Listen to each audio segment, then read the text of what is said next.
Good evening, good afternoon, and good morning. Welcome to the Back to Galactica episodes of Trekking Across the Universe. I'm Greg. With us tonight we have Michael and Baltar, Hmm.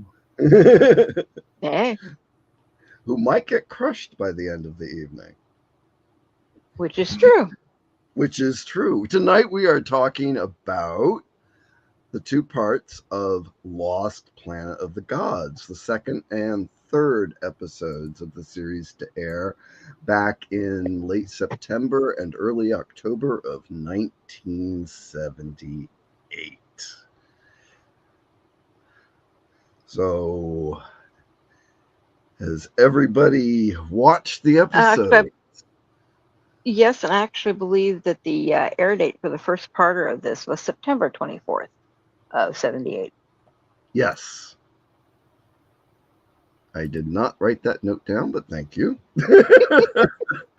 I I was have not weird factor prepared, so I figures. should actually. I wasn't fully prepared, so I should mention that our esteemed host Roger has another commitment this evening.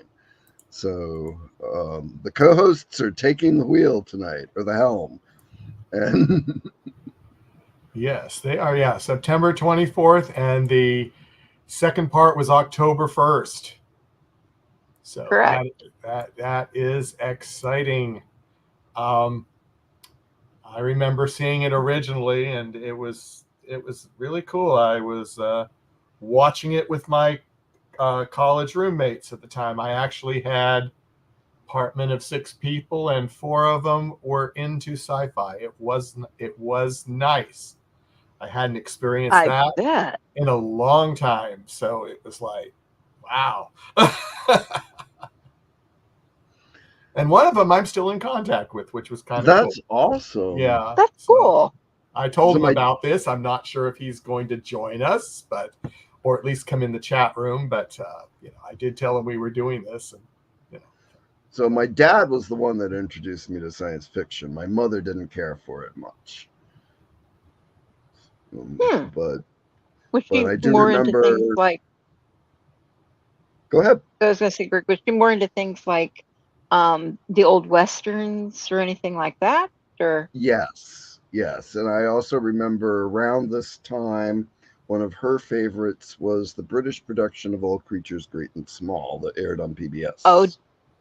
definitely, definitely. As a matter of fact, I have that full collection and the full collection of the new ones, as well as the books. Oh, wow. I remember reading the books and watching the one on PBS. Uh, And more recently, as when my mother got on later in years, she loved all the veterinary shows that aired on National Geographic Wild and Animal Planet and all that. oh, wow. But yes, my dad introduced me to Star Trek and Godzilla movies and Space 1999. And so my love of the fantastic started with him. He might not have been the greatest dad, but I appreciated that. And then when these new shows started coming out and I started embracing and loving them on my own, it just added to, the wonder of what could be. Oh, yeah, definitely. But the reason I specifically asked about Westerns and your mom is that both Battlestar Galactica, Star Trek, a lot of these had their original ideas founded in the old Westerns. Oh, yes, yes. So, yeah, that's why I was asking. Yeah, Roddenberry even like pitched Star Trek as a wagon train to the stars, and Hmm. much of the same ideas of even Battlestar Galactica. If you think about a caravan heading across the west into the unexplored reaches past the Mississippi, it's very very similar. Oh, yes, definitely. So if you've joined us tonight, definitely let us know who you are, where you are, and how you came into Battlestar Galactica, and especially your memories of this or any of the episodes. Um, Tonight we're talking about Lost Planet of the Gods. We've got The first production 1 hour episode with commercials after the pilot. We have the new intro where they showed pictures of the cast. This episode did have the long preamble. Later episodes shortened it. But one of the things I'd forgotten about television in the 60s and 70s is that the previews preceded the episode. Correct. They gave you like that threw me for a little synopsis of what was going to happen. Yeah, and I had forgotten all about that. And then I remembered, like, when I was rewatching Space 1999, that they did that. And, and I don't remember if Buck Rogers did that later after this one. But I thought that was... I hadn't remembered that because we don't have that now. They probably use that time now for another ad or 2 or 3. Or more. Mm-hmm. Or more, yeah. Or, on the streaming networks, we get the recap. Well, it's funny that you should mention that because it throws me for a loop when I go back and watch some of the older stuff. And it's like, okay, was this an episode I missed? Did I not miss? Is it coming up? Mm-hmm. Mm-hmm. One of the things that also I noticed, considering we just talked about Saga of a Star World last week, is that the intro for the series, in addition to having pictures of the cast as they were introducing them, also had clips from almost exclusively Saga of a Star World. There weren't many clips from any of the later episodes in it, at least in this episode.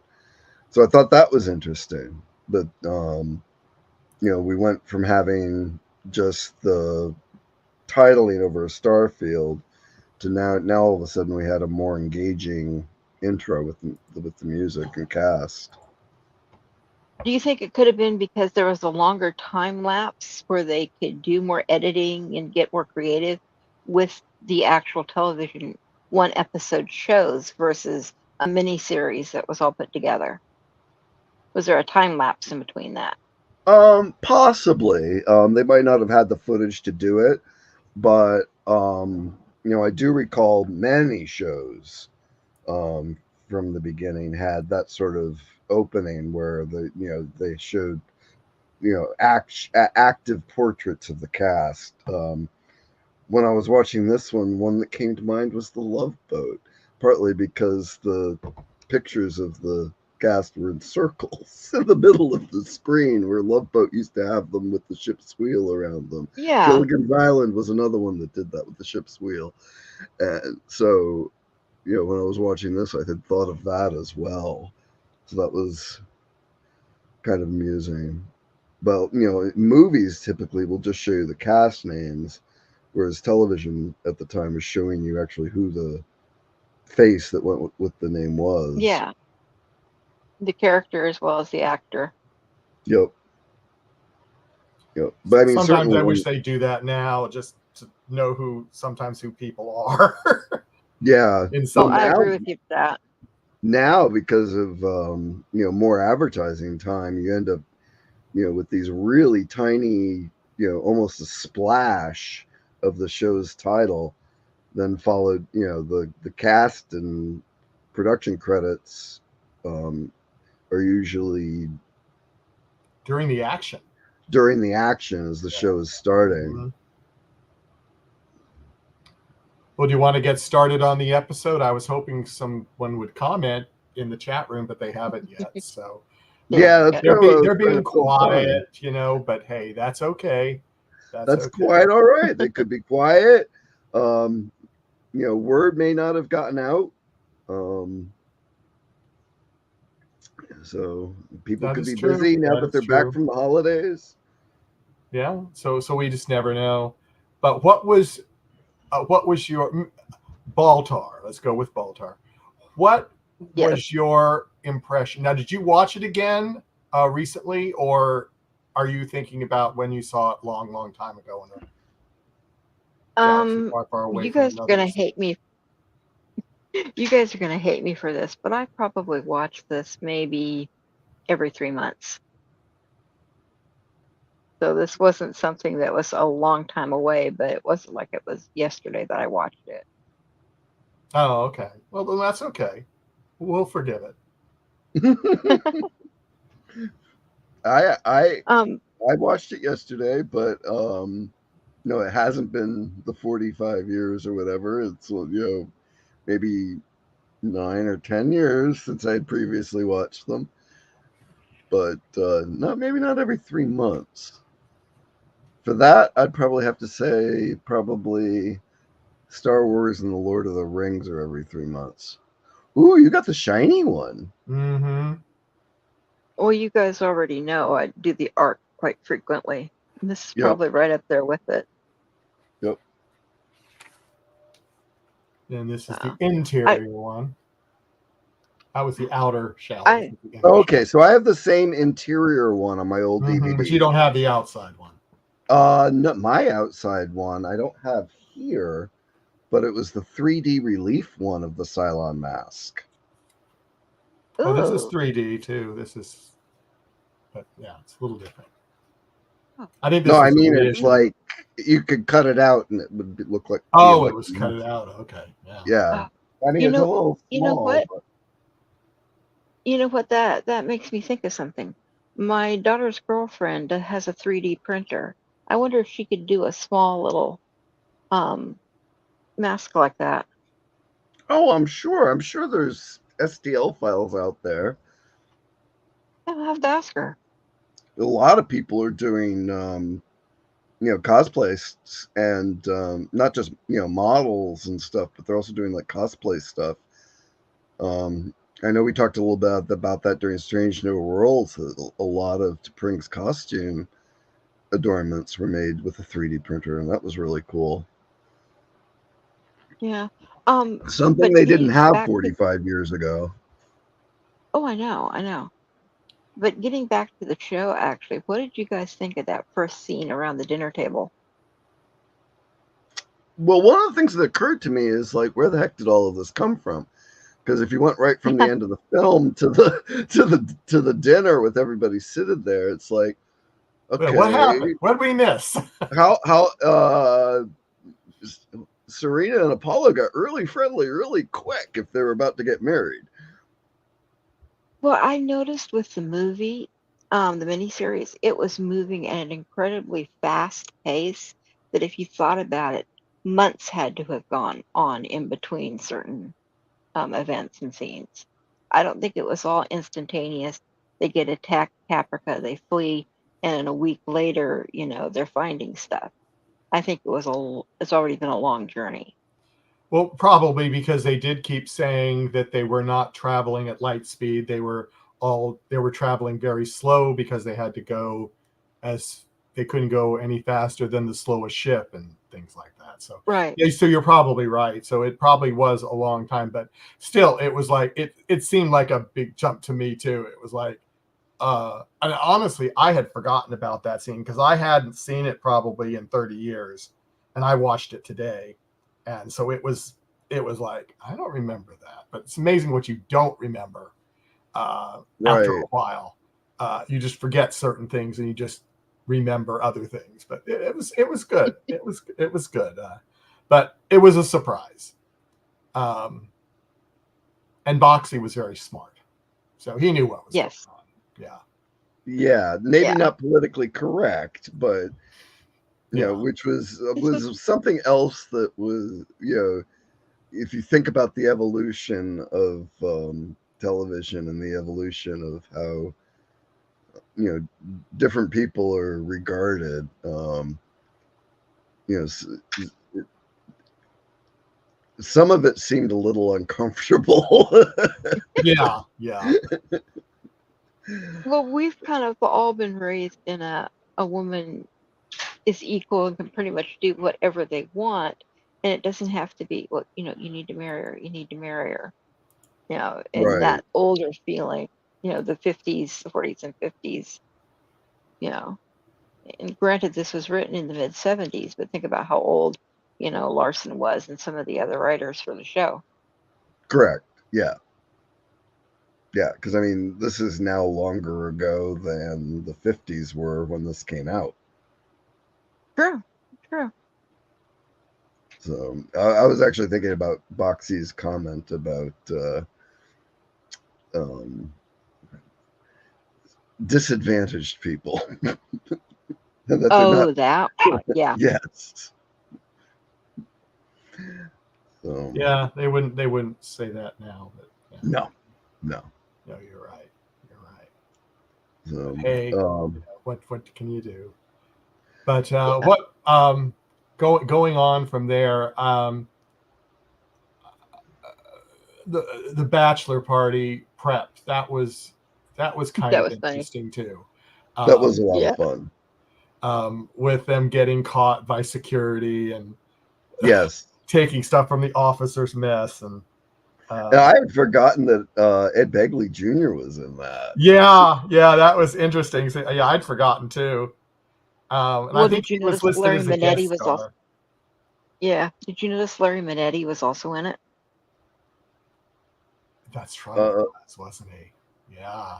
Yes, was he he the was. security guard? Because one of the security guards was like, I thought I recognized him, but I didn't get to go look up who it might have been. I'm trying to think. Yeah, I know he was in on the bachelor party because he and the character that Ed Begley Jr.'s character was. I think they're both pilots. I don't think Yeah, he did there was a security. lot of people in the background, but yeah, I'm trying to see if I can find it quickly. Oh yeah, okay. No, I just brought up a picture of Minetti. Yeah, I know who he is. Yes, I remembered him being in that. Yep. Yeah, and it says on IMDb that he was not credited in this episode, but he was there. Oh, really? Not credited? Yeah, it says he was not originally credited in the credits. Yeah. Maybe he was an extra at the time. Oh, I'm sure he was. Yeah, Oh, I'm sure he was, because I mean, this was back in the 70s. Yep. well, he was also doing, I can't remember the exact years for Black Sheep Squadron. So I don't know if it was overlapping or not, but he should have been credited Yeah, because well, by then his name should have IMDb been says known. he was not credited for this episode, but he was in it. Maybe he Wow. happened to be on the Universal lot and they grabbed him and threw him in a uniform. You know, it's very possible. Yeah, that's possible. CBS Paramount Desilu did that all the time. That's why you keep seeing, cross, the Desilu productions, this same background people all Oh the yeah. time. But no, I thought that was really cool when I saw that because I was a huge, huge fan of both Black Sheep Squadron and Magnum PI. So it was really kind of nice to see him kind of in there. Magnum PI. That's what I remembered him from. I don't think Yeah. I've Oh, seen you Black didn't Sheep remember him from Squadron. Black Sheep? I don't think I've ever seen that. Black Sheep Squadron was actually Yep. before. Yeah, it was before Battlestar Galactica, because it was 76 to 78. Interesting. Okay, then he just wrapped up that, or was just wrapping up with that. Mm-hmm. Yeah, I didn't have a lot of control over the television at that age. So if my parents didn't watch it or I hadn't heard about it and really wanted to see it, it didn't get seen. It didn't get seen. Yeah, no, I totally get that. I totally get that, because I had to battle to look at other shows when I was little, because we only had one TV. So Well, yeah. it's like, that's the way it was.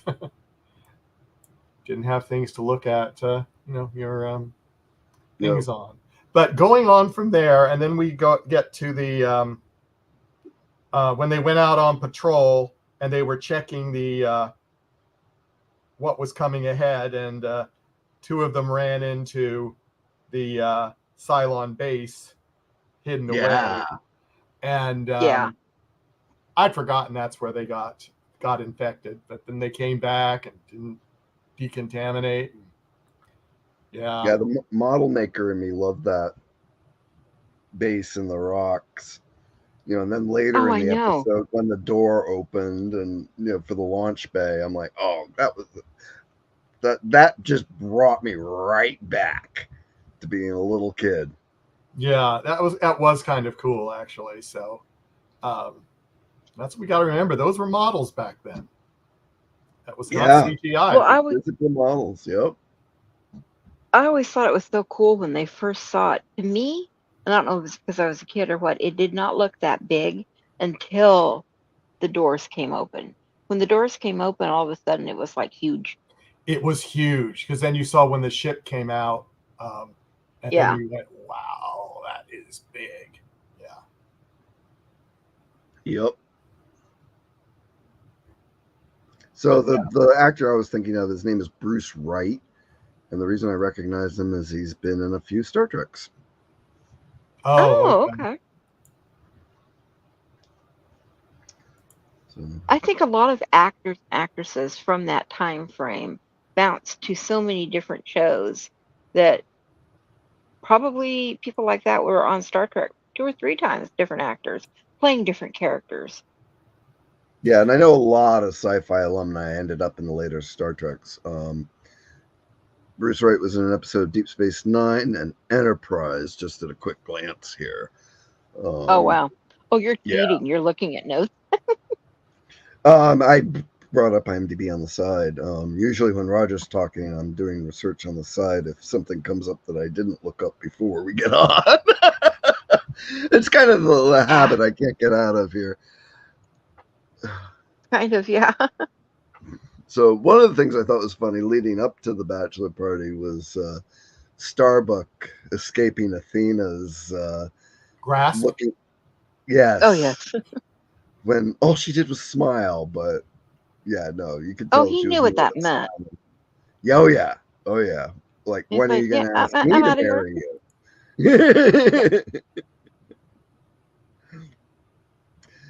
Yeah, So this was, I love Athena, but sometimes I think her hanging on was just a little bit desperate, the yeah, way but I he mean, played those two. But it created the dynamic. It was written as part of the dynamic between Starbuck and the family. yeah. You know, Oh, and go ahead. there was one thing I had wanted to mention last week regarding Starbuck, basically Dirk Benedict. Um, he used to get a lot of like in stories rotating around set and everything. Hey, he's got all the women; they're all off in his trailer. You know, he must be having a menage a trois in there or whatever. And it turned out it was because he was a cancer survivor and cooked a certain way with microgreens and different things that all the women on set wanted to be in there to learn to eat healthier. So I Interesting. found that so funny when I found that out. I went and talked to him briefly at a convention. My daughter's 18, 20 some years ago now. Oh wow. I have to gauge this by the age of my daughter because she started going to cons with us while I was pregnant with her. So Oh, okay. Kind of forced her to go but then, huh? oh yeah, but oh she loved it. Yeah. But no, I remember him telling that story when we when he was signing my autograph and we just talked about it briefly. Um, and I thought that was so fascinating that everybody thought, oh, he was such a hound dog, had all the women on set and the whole bit. No, they were all in his trailer learning how to cook. That is funny. Which is not really a bad way to get women. No, it's not. And I always thought it was funny considering with him smoking that cigar both in real life and on set. Aren't you defeating the purpose? But think about when that was, because that's Oh, when a lot of them thought smoking was cool. Oh, we still yeah. had Marlboro Man ads back then. Yeah, yeah. Yep. You know, and even today, I mean, the cigar smoking's like almost like an occasion. It's like having a fine brandy. You go out and you get a really good Hmm. cigar and enjoy it. Yeah, so it's very different times, and that's the thing. But I thought it was also interesting, which I had forgotten, that they basically when the Viper pilots were coming down with the sickness, that they put him in cryo. I had totally forgotten about that. Yeah, because at first they're talking Oh, about yeah. quarantine and stuff, and Yeah, then when they show Boomer, it looks like he's got ice crystals on him. Mm-hmm. Yeah. So I always thought those ice crystals were like sweat from him being sick in the cryo, but I don't know. Could be. Does anybody in the chat room have any comments about that or anything else? Please post, and we do post your comments on the screen, and we try to answer if you have a question. Sometimes we can't answer, and we try to look it up. So go for it. Or join in the conversation. Keep We would rather have people say something than just lurk back there, unless you're lurking for a purpose, like the guest I invited and they didn't want to come in and live with us. But you never know. We won't bite. Well, Michael, you might bite, but the rest of us don't bite. Yes. No, it's all virtual. It's all conversational. It's all fun. It is all fun, and some of us got more dressed up today because we might have had a guest come on, but that's okay. Oh, I mean, I'm still wearing my thermal jersey here. I mean, I wouldn't say all dressed up, but no, but more than you were going to. Having gotten up at 6 a.m., I thought I'd better at least shave and wash my hair again. There you go. Considering I was pulling on it all day for work, it was kind of kind of disheveled. Greg, you were talking about decontamination and stuff. One thing that really infuriated me, considering I come from a medical background, as I got older and started to watch these, is Boomer just like disregards the whole decontamination bit because he wanted to get to the party. Oh yeah. That irked me. Oh, and especially when who the party was for, who planned it, and who was the guest, they both went through. Yep. They both went through the room with the red light, because we all know red light kills everything. Well, it does. It's just the way it is. I just got a kick out of that. It's like they did it in Star Trek too. It's like, oh, the lighting's different. That's how we know it's decon. So. Yeah, really. Then everybody's all complaining. Oh, you're wibbly wobbly and can't stand upright because you're drunk, and everything else. And sends him. I think he got sent back to his quarters or whatever. But it's just like, you guys couldn't tell he had this rolling fever and wasn't drunk. Right. Yeah. And the other thing, after hearing it again after so long, when they said half the bridge crew got it, and I go, how did that happen? I just that just surprised me. I just said, how did that happen? Because I didn't think they went anywhere except for just went right to the party. So you didn't notice that the decon station was off a main corridor and not in between like an airlock off the landing bay or anything. Oh, I didn't notice that. Maybe that's why. Yeah. Then one of the bridges might have gone by and said hi, which they didn't show. Yeah, Apollo was having a conversation with somebody before he went into decon. Yeah. Oh, that's right. Yeah. So, it's just our regular hospitals today get totally infected in a general population area where stuff goes, and you wonder later up in Pete, well, how did the baby get this? He wasn't exposed to any of this. Well, yeah, they were. Yep. No, it doesn't take much with some pathogens.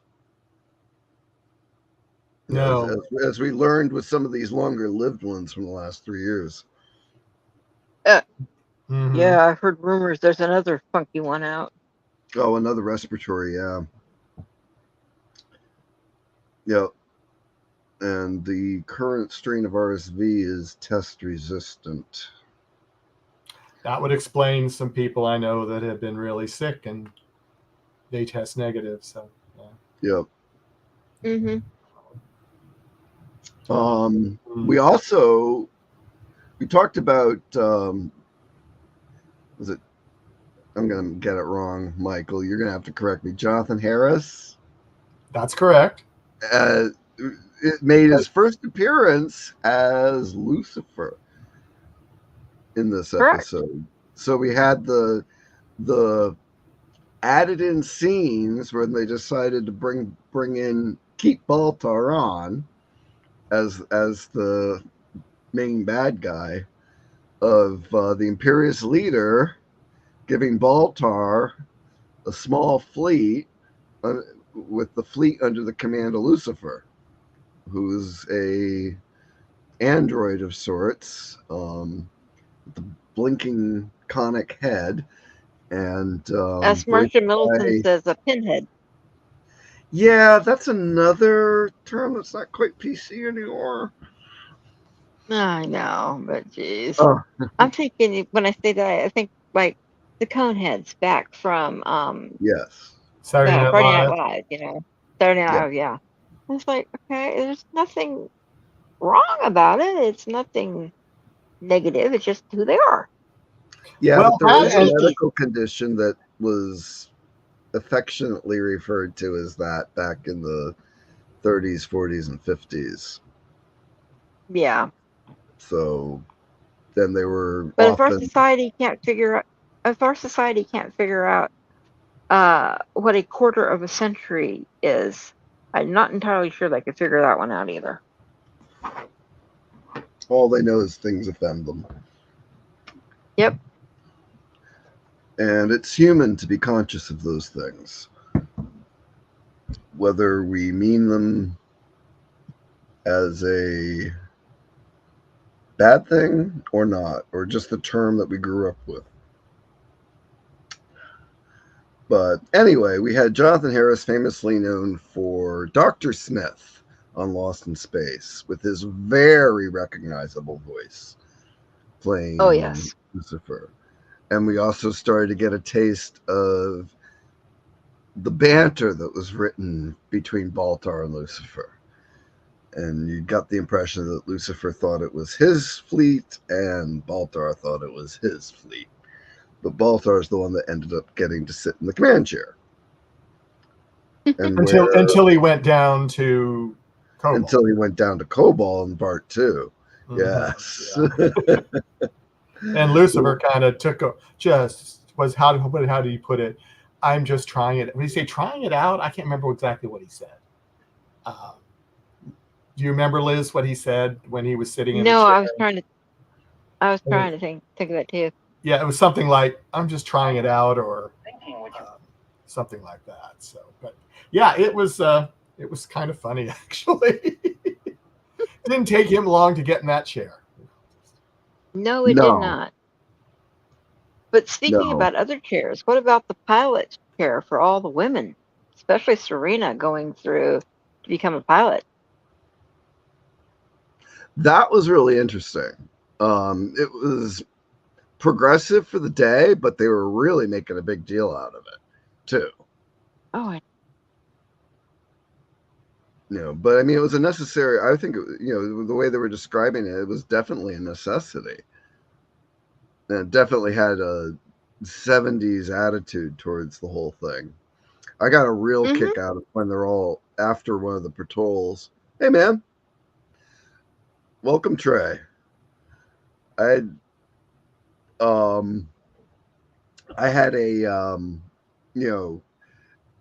got a kick out of it years ago, and again recently when after they come back from one of the patrols, they're all sitting around, a commissary or the rec area, part of the barracks or whatever, and the girls are all talking about the patrol. And then the guys are talking about like something like shopping or something. Oh, I know. Yeah, that was whole reversal. That was like, okay, they were making a point there. They were making a point there, and I think the dialogue between Starbuck and Apollo was probably a little sarcastic, the way it was written. A little. But for the time, it was actually quite progressive, and looking back on it, very amusing.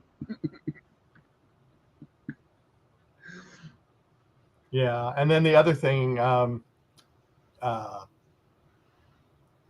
the attitude, the attitude at first, even of Starbuck and Apollo, when they had to train the Mm, women to be in the Vipers, they were just like,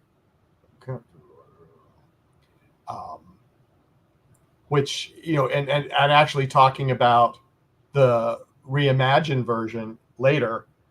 I mean, there were women pilots and no qualms about anything. It wouldn't have been handled the same way in the reimagined that it was back in this one, but the times were different. So true, true. Which might have been why the reimagined one approached it differently. yeah, Where they had a whole bunch of nuggets that needed to be trained rather and not specifically you know women. Um, but as progressive as it was, they had these really bizarre pressure suits that seemed to be very specifically designed for women. That's a standard across the board during that time. I mean, Yeah, that was uncomfortable because look they at were. Buck Rogers, how tight.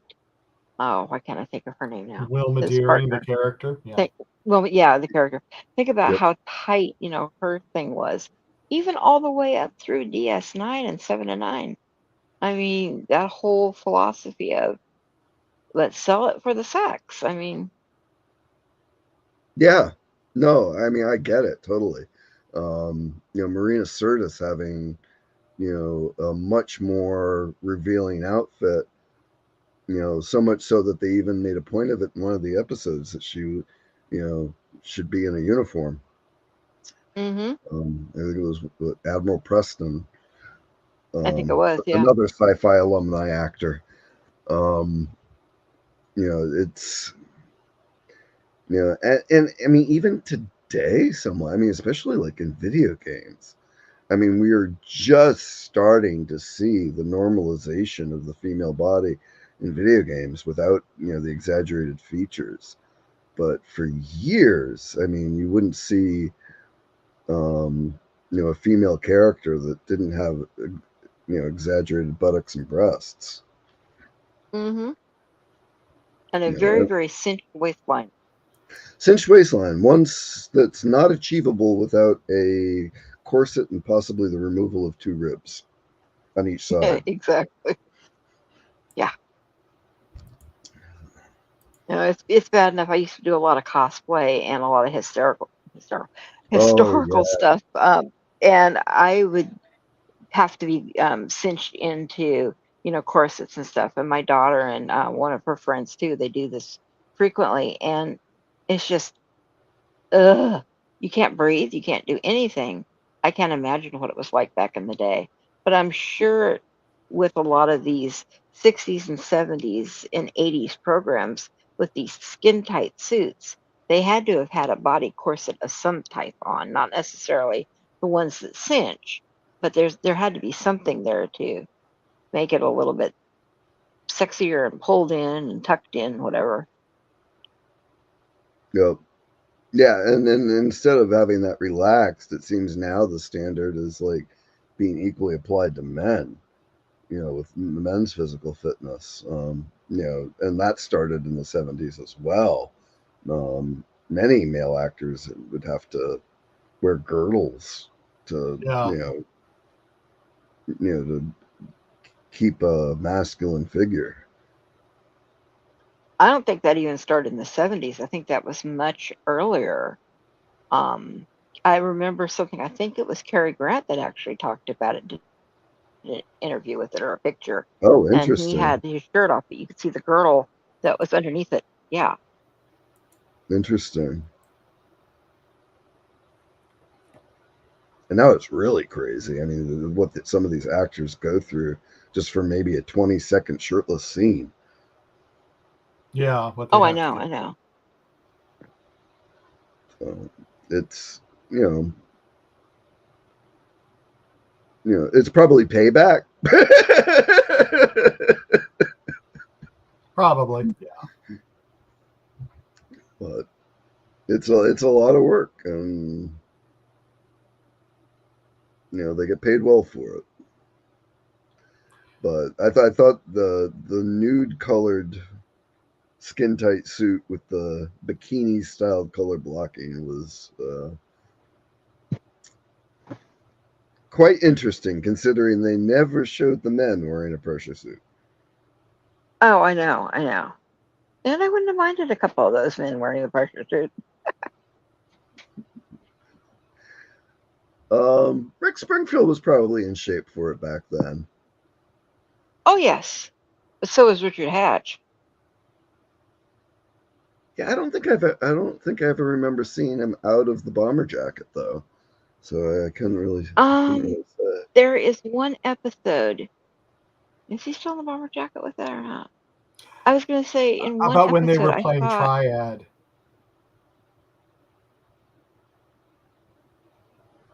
This later episode, but Yeah, we'll have to when we get there, we'll have to make a mental note to a revisit. mental note, yeah. mental note. But I mean, he looked good, when he worked on the Reimagine series too. Mm-hmm. Yeah, he had a normal physique. He didn't look like he was dealing with some of the aging problems. As us other poor souls have to deal with that. Yes. I'm not wearing a bra, but I probably ought to. Hey, what did you guys think when security showed up when they were doing the whole bachelor party thing? And it's like, questioning where all the supplies and everything is coming from. How could you take away the supplies? All those I missed that word. The supplies. Oh, the where supplies. They got the food and drink. Oh yeah. Yeah. Well, as I said, didn't we talk about that a little bit, or was that before we went on air? We started to talk about it, but in fashion of NDB media, we got a little off subject for a bit. Yeah, that's true. Okay, then I'll be quiet. Then I didn't know you guys already covered it. Quite all right. You're the one that has experience with MPs and out and about. So why don't you tell us what you thought about it, Liz? Would that be something that could have happened on the ship or on base? What with them questioning or them coming in? Yeah. But I like the fact that Colonel Ty had turned around, and said, well, he's actually the one who gave the permission for the party. Yeah. So, I mean, are you going to go up against the full bird colonel or not? Well, it depends. Is the colonel above the law? Were they misappropriated? Probably. I don't think they were appropriate. I don't think they were misappropriated too much, considering we had just had a full supply run. Well, then again, there's that time differential. So who knows? Yeah. And plus, I mean, if Colonel Ty was involved and it came from the officers' mess, probably not. Yeah. Well, that was just my thought. Yeah. So one of the really neat kind of sciencey things about this episode was the magnetic abyss, the void that they had to start flying into, and all of a sudden Apollo's instruments went helter skelter, and he had to get led back out by Starbuck. Yeah, I mean, it reminded me of other episodes of other shows that they go into a place and they can't see any stars, and they get all messed up. Yeah. So this, and I'm trying to think, could this have been one of the first times that I'd seen that in a show? I've certainly seen it since, but Lost in Space didn't cover one episode, something like that. I don't remember. Well, I know that one's pushing my memory too. Thing.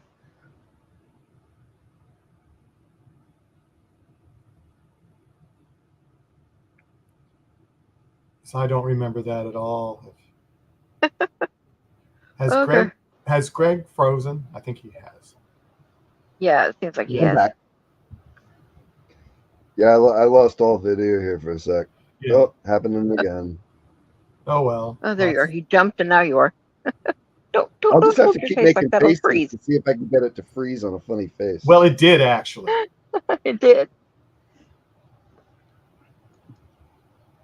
It won't do it when you want it to. Just No. Maybe I closed.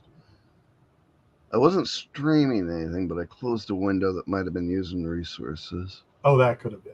Yeah, that can happen very easily. Yep. And I know Sue's in bed, so the TV downstairs isn't streaming anything. Yeah, well, that's good. What was the next significant scene that you recall or wanted to make a comment on? Well, Boomer came out of the was on the road to recovery, but he wasn't fully recovered, and I really liked the comment about We need to be suited to fly. yeah. Yeah. Oh, I thought I wrote that one down.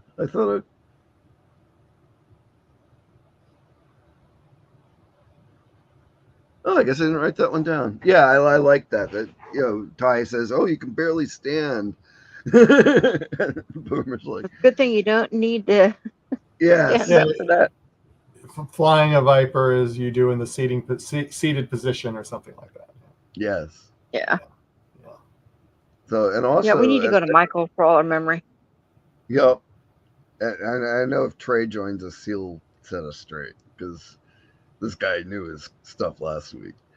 But by the end of it, I think everybody ends up going into that void. The Cylon base ships. Cylon base ship, everybody does, yeah. Yeah. So then no one's afraid of it. It's like after Galactica goes in, it's like everybody comes in. So Yep, and it ends with Baltar determined to deliver the humans to yeah. the Now Cylons. let me ask Liz her thoughts on.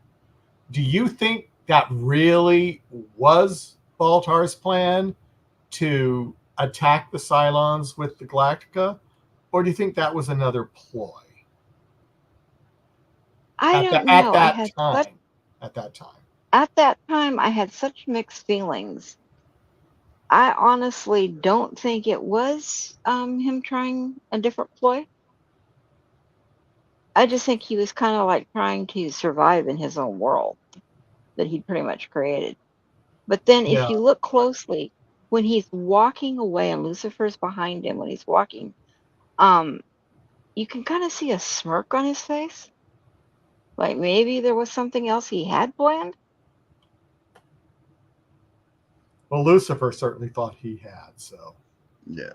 Well, he was an opportunist and a survivor, so I mean, he's gonna weasel his way into whatever benefits him. Yeah. Even if he's the last human, under Cylon subjugation, he's as long as he's alive and has any chance of standing, he's gonna do it. Yeah, he's that trope. Yeah, but I always thought that was kind of maybe it's because me personally, I can't ever see even the most evilest of people wanting to be the only human left alive. Originally, it was supposed to save his planet and his family, but even after all those got wiped out, at that point, I don't know if I'd want to. Why bother keep scheming to keep living? Because you're the only one there. Yeah. But as Greg said, he was a survivor and he would do anything to survive. And that might have just been his whole motivation. So, and I mean, like we talked about last week, a lot of these characters are 1 or 2 dimensional at best. You know, they're written to be very obvious for a broad audience.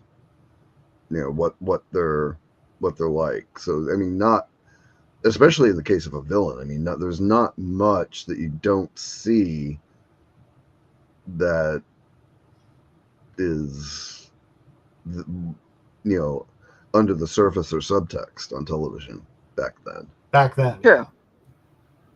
The writing style and everything was very different back then than it is today. I always like to see when they reimagined other shows that I had actually seen, you know, in the 60s and 70s, and they redid them in the late 90s even. And Yeah. if they kind of were sticking to the same plot that was back then, it would have been an episode. If it was an episodic show, they would have 20 episodes, and they would go through a storyline. And in this reimagined, they do it in 10 minutes. The whole story that they had done in the 50s, 60s, they did it in 10 minutes. And it was like, it goes very fast. okay, yeah, it's very different. Very different. Well, a lot of the ones I've seen were movies that were homages to the originals. Mm-hmm. So, like the original Lost in Space film. Yes. The first reimagining of Lost in Space. Wild Wild West. Yeah. The Addams Family film was more of an homage to the strip. It was a better homage to the comic strip, comic one-shots than it was to the original series. But it did have some of the, you know, kept some of the gags from some of the episodes in the film as well. I'm trying to remember reimagined series. Well, what's one you're thinking of, Michael? Dark Shadows. Oh, yes. Oh God, yes. Yeah. Well, that was a daily soap. Yep. And as I said, they went through like a whole season almost once even. I didn't want to say that, but yeah, it was almost a whole season. Sometimes it would be, but that was a whole season they spent on that. And they did it in 10, 15 minutes. Yeah. Yeah. Man, it was probably a good thing they did, because I think that didn't even last 2 seasons, did it? It didn't. Yeah. No, it didn't. It lasted from 60. We're talking the reimagined. Oh, the reimagined. The reimagined didn't last. Yeah, the one with Ben Cross. No, maybe all of 18 episodes? If that. I was going to say, I don't think it was even that. No, I don't think it was that either. I think it was 12 at the most. Yeah, but I mean I'd have to look it up. It had hundreds of episodes. It was a daily. Oh, it was not just daily. It was 1,500 episodes. Almost. Yeah, it was constant production. I mean, that was back when soaps didn't break even for the summer. No, they didn't break at all. And that's why they had a larger cast, and they all weren't on every day. So they would take their breaks in the middle, and you go, well, what happened to this character? And it's like, yep, they would, you know, rather than cutting back and forth between story arcs and locations, they'd have, you know, one day would focus on 2 or 3 people in that in one place, and the next would, you know, somebody else in another place. Exactly. So yeah, we're off topic again. Of course we are. That's the way we are.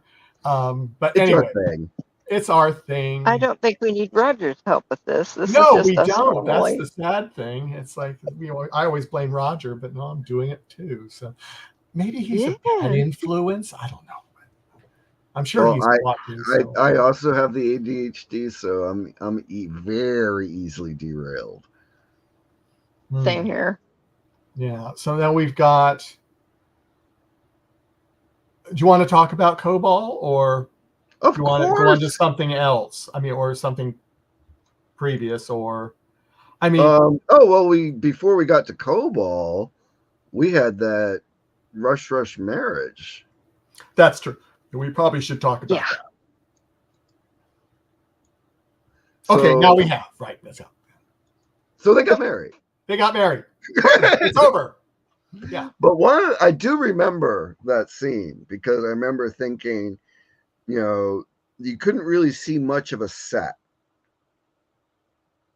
So I kind of thought it was kind of interesting that, it's like you had, all these people standing around, but like behind them was all black. Yes. So even as a kid, I was beginning to notice like some of the production background stuff like that. Like the only really visible part of the set was where, Apollo and Serena and Adama and Boxy were all standing with Starbuck and Athena up at the, by the window, which looked suspiciously like one of the view screens from the Enterprise. Interesting. Okay. Might have been a leftover piece of the set. I mean, you never know. Could be. Well, it was Universal, and Universal was known for dumpster diving. Yes, exactly. We mentioned Buck Rogers earlier. Speaking of sidetrack, the sticks in the Vipers. In the Vipers, they were used on Buck Rogers. Yeah, they were used as the stick exact Starfighter same ones. Yeah, and there was a lot of reuse from BSG to Buck Rogers. Mm-hmm. So, but the ceremony was cool. I mean, the dress uniforms are very nice. Serena's gown was pretty, and her headdress was really cool. Very 70s, but I think it would sell today in a sci-fi production. Boxy was wearing a colonial uniform. I've always preparation for his Galactica 1980. Yeah. The ceremony itself was kind of cool. They had that beautiful,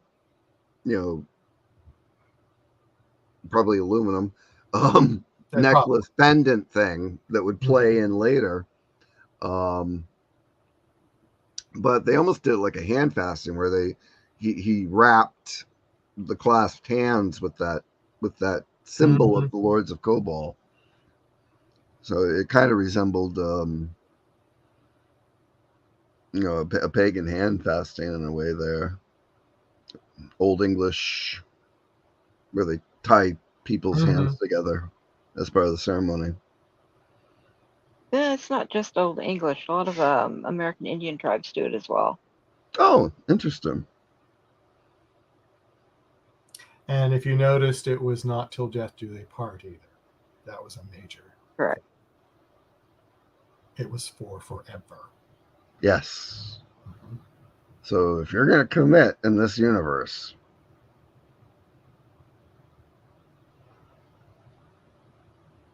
yep. So that brings up questions of something that will be coming down the line regarding how Apollo fell in love again. Yes. Yes. And how all this has happened before and all this will happen again. Because I kept expecting a Serena to show up in the Reimagined show. So did I.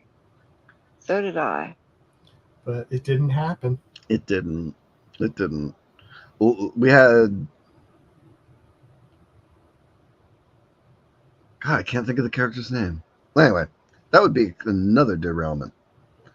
So, but as the ceremony was concluding, we had a quite obvious biblical reference with the star shining through the window, and they see a star in the void. Yes, that was, and they got through the void, and that was good. But yeah, it was lots of religious references in a lot in this episode. But yeah, and it's also, I mean, it's also one of my favorites, and one of the ones that stood out the most to me as a kid was the second part, because the Egyptian tie-in with the pyramids and yeah. Yeah. Plus it was more of the mythology. that we were getting. And Oh, back when they were reading the hieroglyphs down on the bottom. Yeah, and in the fourth grade, I mean, I was already starting to, have interest in ancient history and Egypt and Greece and Central America and all those really cool things from In Search of on television. Mm-hmm. I love that show. So I was already in training to be a geek back then. Yeah, and then all the I thought it was interesting that Adama said, I've been reading the old texts and things, and he said, I'm a little more familiar with this. And I go, oh, okay. And he was reading things, and then of course our good old frenemies, the Cylons, come and start blasting everything. Oh yes. One of the things I got a kick out of, we were talking about some of the language of the show last week. Earlier in the first part, Adam had mentioned that if he was 100 yards younger, so either they're long-lived or colonial years aren't that long. And they mentioned that Cobol would have been 1 to 3 parsecs from the star. Yeah, there were some things that didn't make sense either. I thought it was written to people that didn't know science, and because it was something else, and I was going to bring it up, and now I can't remember what it was, but it was something in that vein, because it was originally when they were talking about going to Cobol, and when the star was, because I got the impression the first time he was talking about that it's when they were leaving Cobol that they saw the star, not going to Cobol. I mean, did I hear that wrong? No, Michael, I got the same impression you did. You did? Yeah. Oh, okay. Well, then I wasn't going crazy, because that just kind of did they change their mind and then they forgot to change the script? I don't know. But it seemed to me, because I was just going, wait a minute, I thought they said it was the other way around, and then there was this. So I don't know. Well, it wasn't clear that the planet where Boomer and Jolly got sick was the same planet that they ended up going to. Oh, no, that wasn't Cobol. No, that wasn't Cobol. No. But I mean, the way it was all kind of like done, I mean, you didn't know if they were going in circles or... Well, I thought they said it was a different direction, because they showed that star map and said the planet that Boomer went to was this way, and the Void was this other way. So, okay, maybe I got distracted during the episode. Then, well, yeah, but I thought that was later. You got distracted. Well, they got married before they went to Cobol. Yes, they did. No, I'm talking about the pressure suits. He doesn't get it, does he, Liz? I know. No, he doesn't. But you got it, didn't you? Yes. Okay, just so you got my comment. That's all that matters. Oh. Well, Yes, it's King not like Michael. they were revealing; they were just very form-fitting. I know, but whatever. And they were more ridiculous than alluring, in my opinion. No, that is true. That is true. It was like, okay. Maybe when I was 10, and it like. But you were. That's the whole point. That's the whole point. You were 10 when you first saw it. So.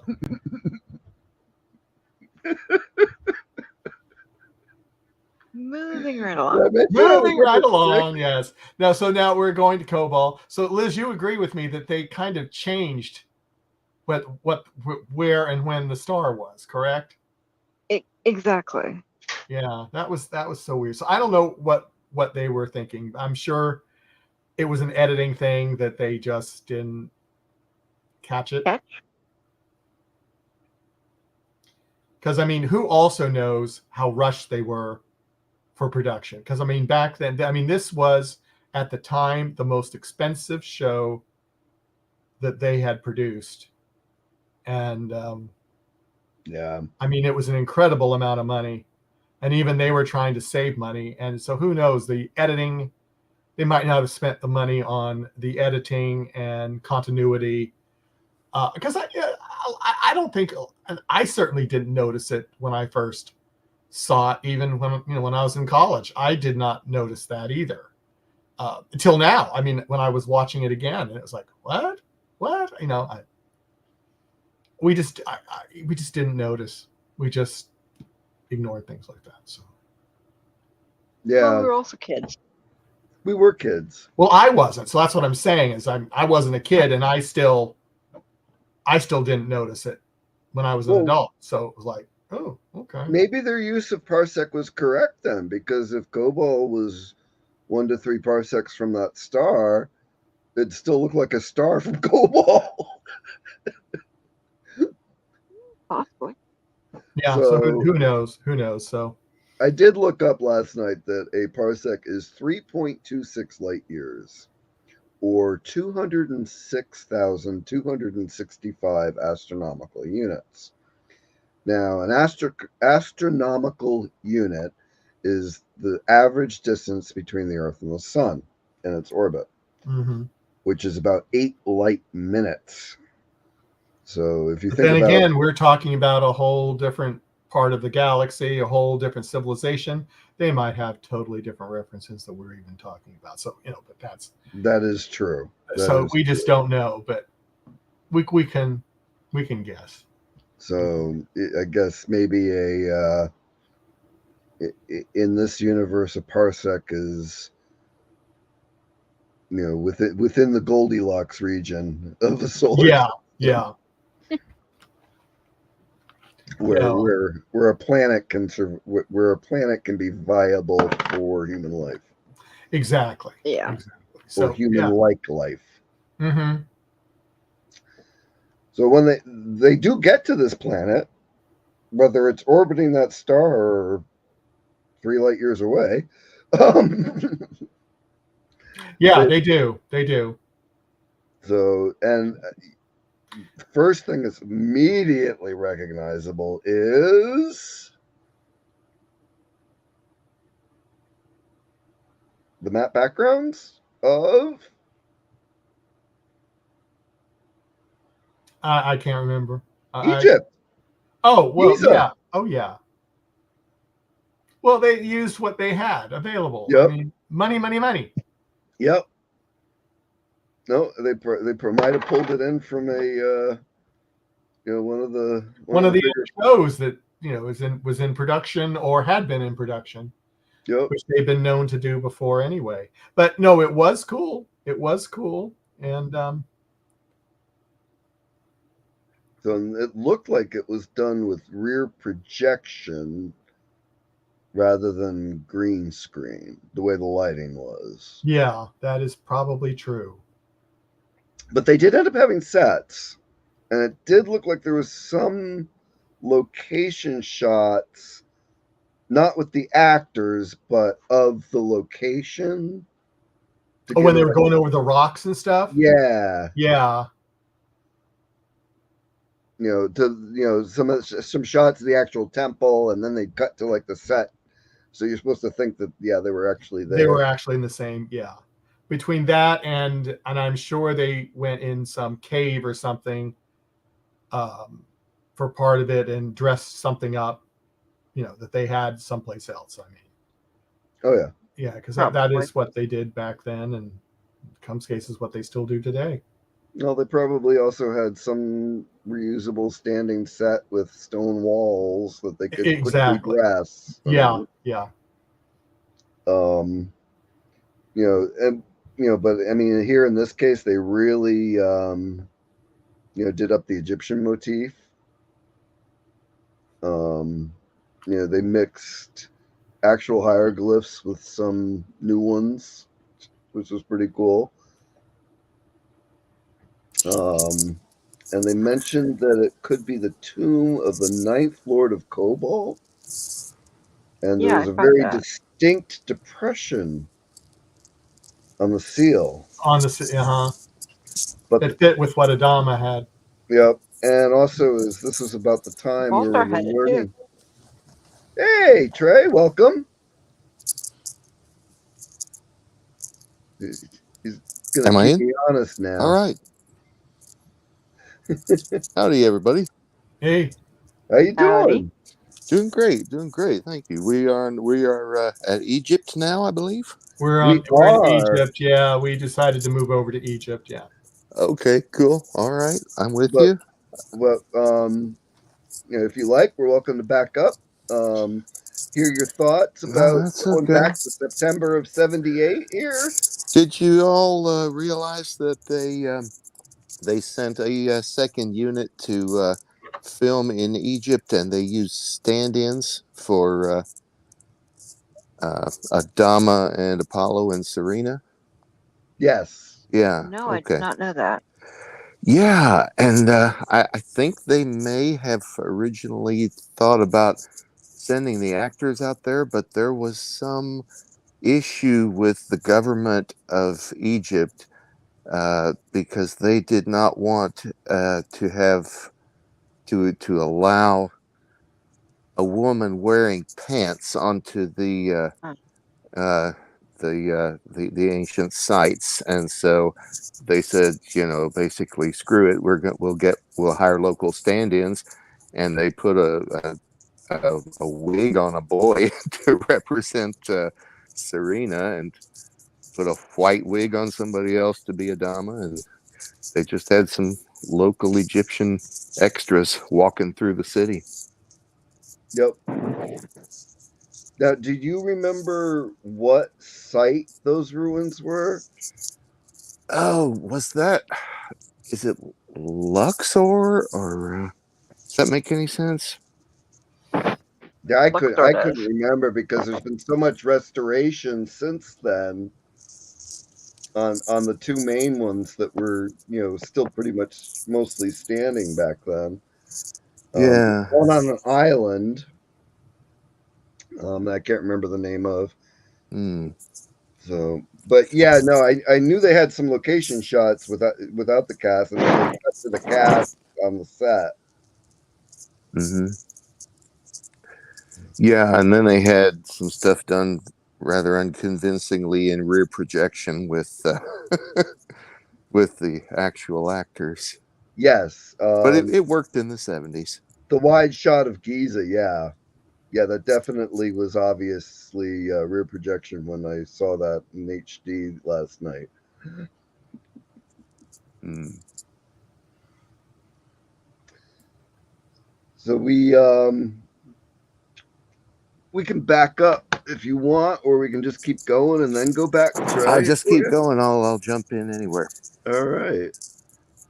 So we were just mentioning that they had the door, right? And we have this seal that looks suspiciously like Adama's necklace, which about 7 or 8 beats later they said, "Hey, this looks like your necklace."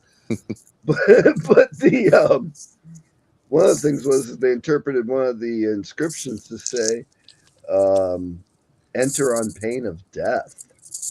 So Well, I doesn't Baltar have that same seal? I yes, think he Mm-hmm. does. Yeah. I think yes, all the members of the Council of the 12 Of had the that, 12. didn't they? And Yes. he was a member. Yes. so that was kind of interesting. The one of the things I got a kick out of, I mean, going back to the '70s, we were learning all about Tutankhamun's tomb. Mm. More and more about that as the artifacts were touring back then. Not And to mention Steve Martin. yeah, yeah, that's right. True. True. Oh, now that you said Oh, that, I have the visual and the music going through my head. I do too. Oh boy. Again, not very PC. Oh man. So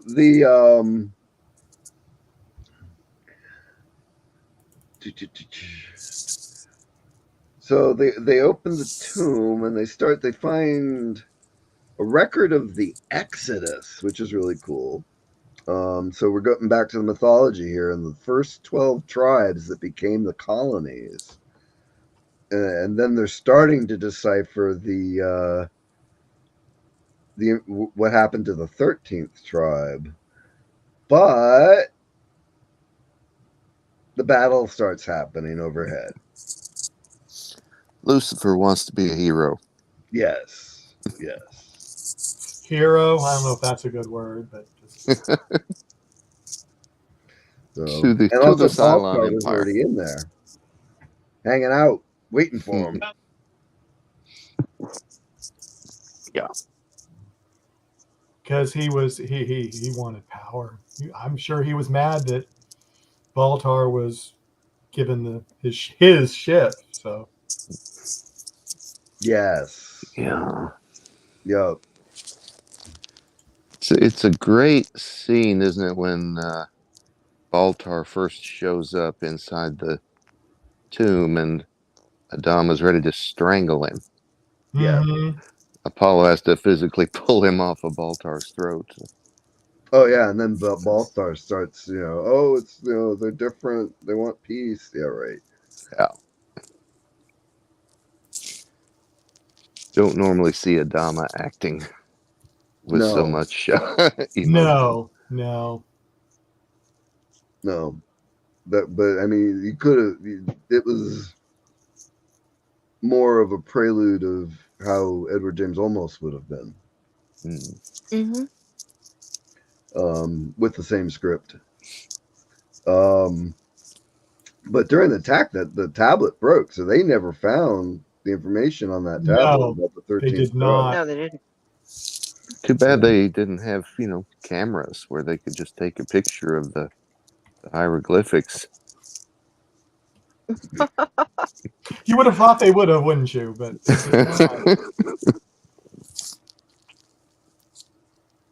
They didn't do anything like any recording technology, did they? No. No, and they had. Well, okay, in the original,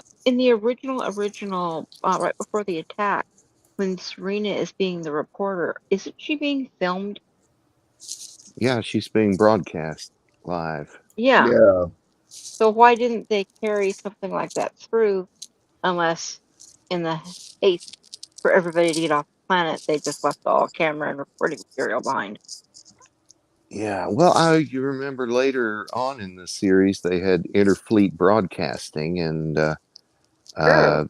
there was the one where Murder on the Rising Star. They showed the tapes of the Triad game at Starbuck's Yeah. trial, so they did have that. But it's interesting. Yeah, as I said, they just didn't do it. And they could have, but I guess it wasn't written in the script. So maybe it's like one of those anti-plot devices where if they had, they would have been able to make a beeline right for Earth, and the series would have been over. Yeah. True. Like, why didn't the Eagles fly them all the way to Mount Doom in Lord of the Rings? So, but also during the attack, supposedly they got sealed in.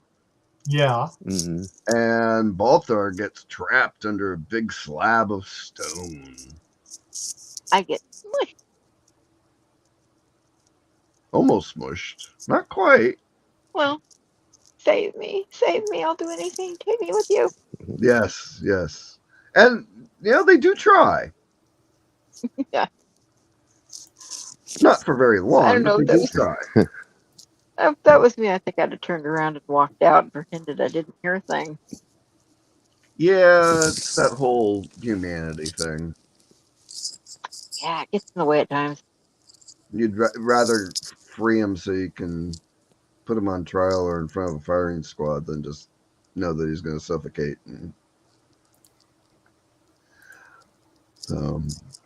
But somehow, even with the door closed, they somehow got out, huh? Yeah. Yeah. Now, did I mean, I just saw it today, and it was like, I go, how'd they get out? I Yeah. must have missed something. I sneezed. I don't know, but I think there's another explosion and it blasts the doorway clear again. Something like that. Okay, that would explain the doorway getting cleared, but it doesn't explain how all of the debris got off Baltar. Oh, But then again, I don't yeah. think it did. no, I'd say not By at the end of the end. episode, Baltar's still trapped. So, yeah. Yeah. Oh, so we're it's gonna. been what like I said, about 3-4 months. So it's We've been got to Yeah. assume a bunch of Cylons came in there and lifted that thing off of him later. Yeah, Yep. and I'm sure that's what it was. It would have to have been because he ends up back with the Cylons. Mhm. yeah. And not in a good Unless mood after that. So, No, no. I was Yeah, gonna we say, actually see unless him he's a limping clone in a later on. clone. So it's, what is it? The gun on Ice Planet Zero. We see him sort of limping around inside his base star Oh yeah. from that Yeah. leg injury. So Good we do have a continuity. little continuity then. That's going to be the Gun on Ice Planet Zero is 1, 2, 3, 4, 3 and 4 episodes after this one. Mhm. That's another two-parter. yeah.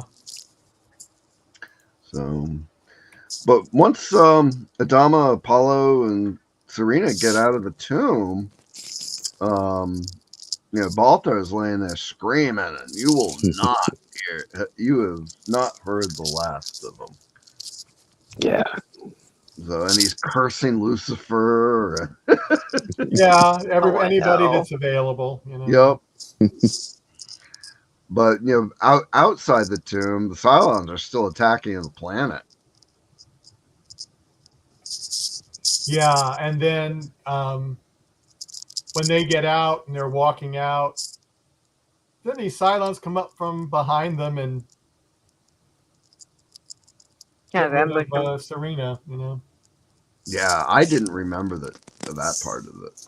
I knew she had died. I couldn't remember how, and so it was like, Yeah, and it was like, oh, that's I how. didn't remember it was that soon, and I didn't remember how. Yeah. So I mean, I think also one of she was only in 3 episodes because the first, the right. premiere was 1. Yeah. She's only in 3, so I think that was because Jane Seymour did not want to be continually on the program. She was like, okay, as a guest star. well, And and she had that's what other she was things going listed on, as I a believe. guest star. Yeah. Yeah. Yeah. In fact, they had originally planned to kill her off in the pilot. She was supposed Correct. to have had, the disease, Oh, but they cut out that whole subplot. Well, I think Just this so one she made could it be in better. the other episode. Yeah. Mhm. so when they get back on Galactica, and I mean, she's getting the best medical attention. She's lying there on that slab. There's no doctor around. Okay, here's a question for you. It's hospice care. Does any of Yeah. you guys watch Independence Day? Years ago, I've never rewatched it. Believe it or I've not. never rewatched Okay, it either. that if you take a look at it, the president's wife and the death of Serena are almost identical as far as the whole way the script was written and acted. Hmm. Interesting. And no, I don't think Dean stole it from anybody, but I just think it was really funny to look at the composition between both of them, and they were very identical. Well, I mean, it was like one of those scenes that writes itself. Pretty much. It's if you're going to do, mommy's dying, and they're recently married and the little kid is there. It's like there's only so many different ways you can do that scene. Like maybe Yeah. we had it in Guardians of the Galaxy. Mm-hmm.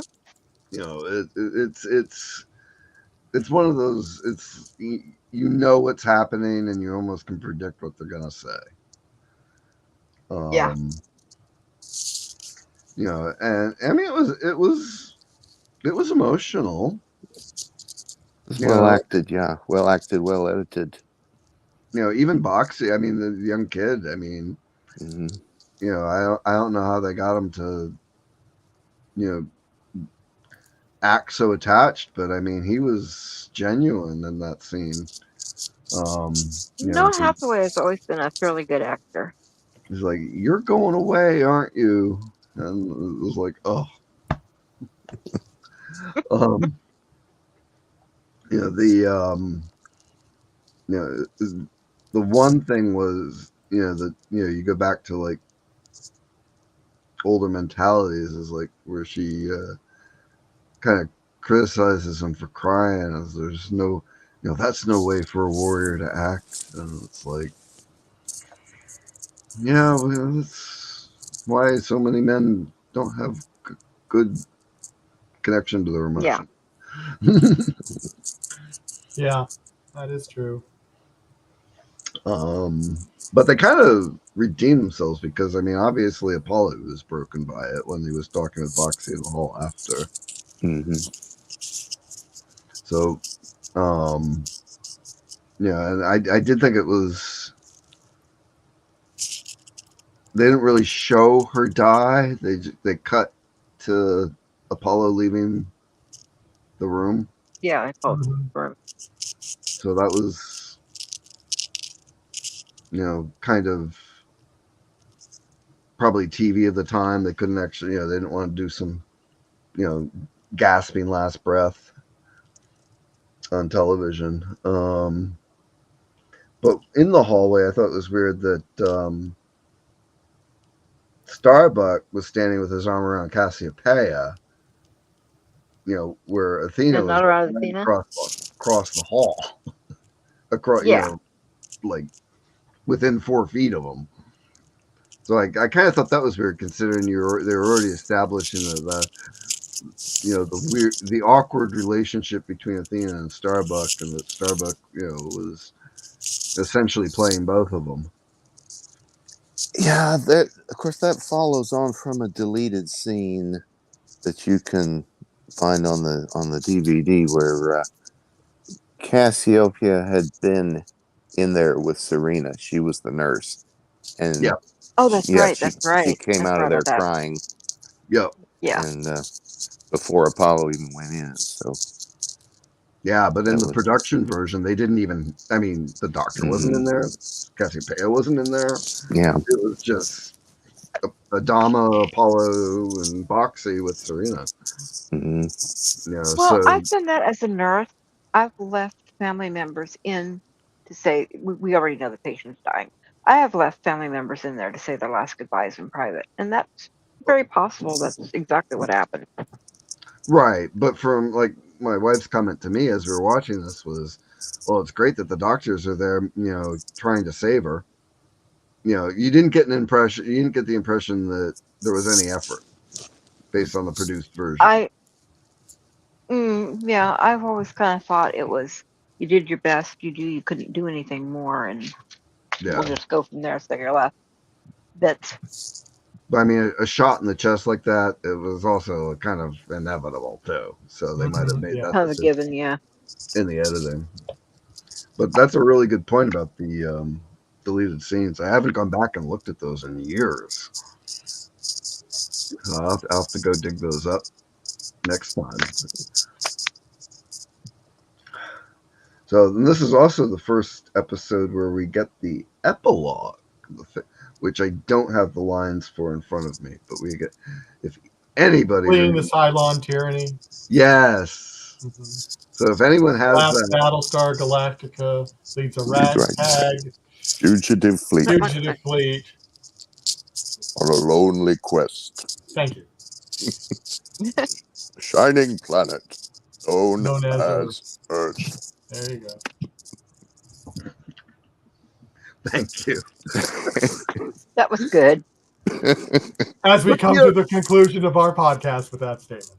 yes, that was. But I mean, those were the goosebump moments of this show as a little kid for me. Was the prologue and the epilogue.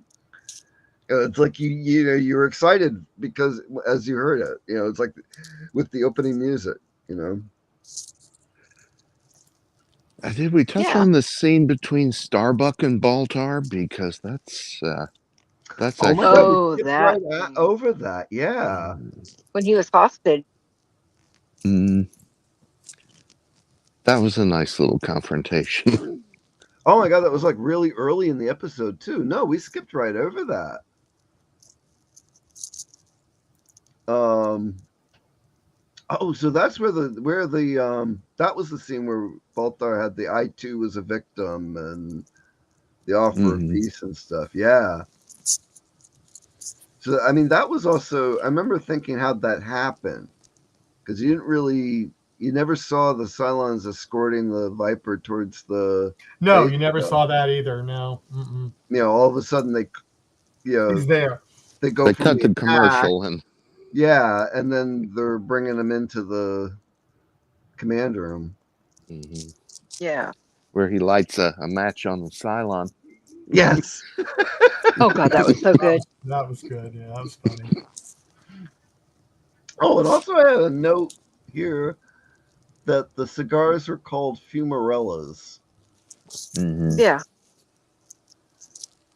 And doesn't Apollo say he owes him a fumarolo Yeah, in the previous after he got episode. rescued? Yeah, that was from the following him out of the void in the previous episode. Yep. Yep. Yeah, because I started the second episode notes kind of like right on the same page as the first episode. End of the first episode. We've got one of the notes I made here in this point was one of the really cool things about the Cylon ship, it was like the little sound effect when those ovoid doors opened that sounded like glass scraping against. Yeah. Yeah. Uh, That was a very distinctive thing from that show that I remembered. the It's a thing good that I set. You want remember one that of was those doors, Greg?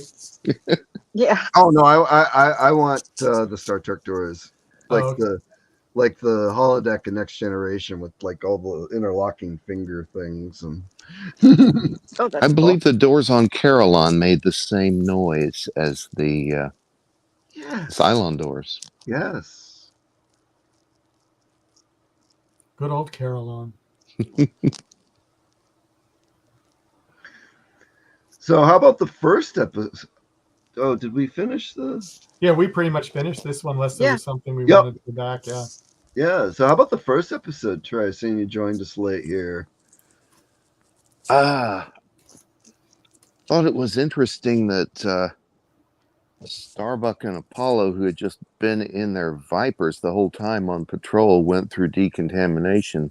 Boomer and Jolly, who had been on a freaking planet, skipped decontamination. Yeah, we talked about that a little Oh bit. yeah. Yeah. Mhm. Yep. And how it spread so quick. Yeah. Yeah.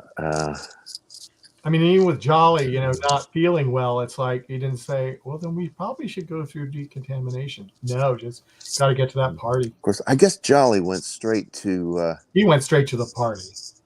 Now, Jolly didn't even make it to the party, did he? Jolly, He went straight to yeah, sickbay. because Jolly came in hot and almost Yep. crashed. The Oh, that's Viper. right. That's right. Yeah, that's right. He did. I thought he went to the party, but he went right to sick bay. Okay. No, So it was it was Boomer really, that Boomer. went straight Only up. Boomer spread it to the party, I guess. Yep. Yeah, that was fast moving and pretty serious. I also have a note here about I think Ty was the one that said, "Oh, it may be the end of us all." So it was, Yeah. that was that Ty the that said that? Adama, I think. I thought it was Adama too. Adama. Okay. Because he showed up with Dr. Salik at that point. Yep. Which was Get the away first from that appearance of the door. new Doctor. Yeah, the very Bones-like doctor. Yes. Yeah, he's a great character. We won't see him again till what, Fire in Space, maybe? That could be, yeah. Yeah. Yeah, I think so.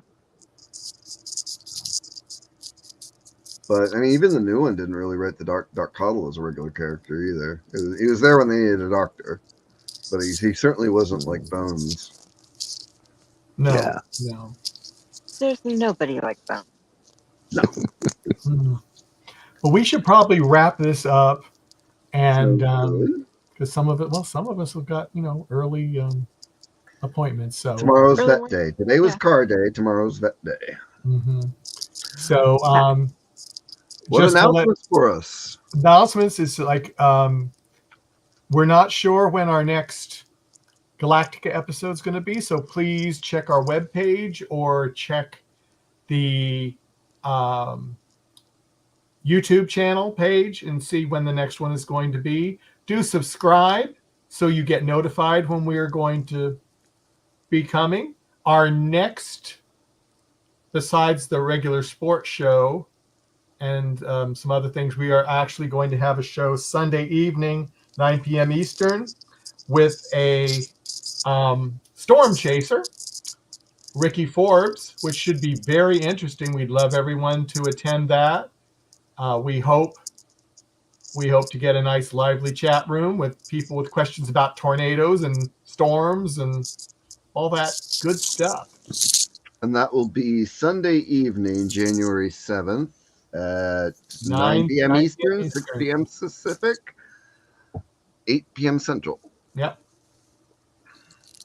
And the guest is from Canada, but he does, from what I can tell from his webpage and stuff, he does come down to the U.S. and do storm chasing also. But he is based out of Canada. But yeah, it should be a fun little experience. Well, if he's not chasing the nor'easter that's hitting Maine Sunday, and the nor'easter that's hitting Maine Sunday allows, I will be here. Yeah, well, I'm hoping you're going to be here. Well, we're getting that nor'easter Sunday, so you never know. Oh, I know. It hits here too. You're getting it Saturday? We're getting it Saturday. Yeah. Just batten down the hatches, make sure your windows are secure, and you're good to go. Yeah, but generator's full. Yeah. So we had a little bit of a melt today. So the worst is when we have snow on top of ice. So we did have a little bit of melt today. Yeah. So oh, you had snow up there still. Okay. Yeah. Yeah. It was starting. It was wet and was a little packed down on the steps. So we got most of that up today. Okay. But other place to look, everyone, ndbmedia.net on the webpage. I post it there too, with especially the ones with the guests that I do post up there. So, but doing the next two episodes next time, or next one episode? Well, we don't know when the next one is. Time, but we don't know when it's going to be yet. So we've got. I think it's 2 single episodes coming up. Scheduling conflicts for the next few weeks. Yeah. But hang in there. We'll get them in. Yeah. Yep. So, and we will see you when we see you. Yeah, we will. So everybody take care. And good night. Good day. We'll see you when your Viper gets here. Take care. Command. Bye.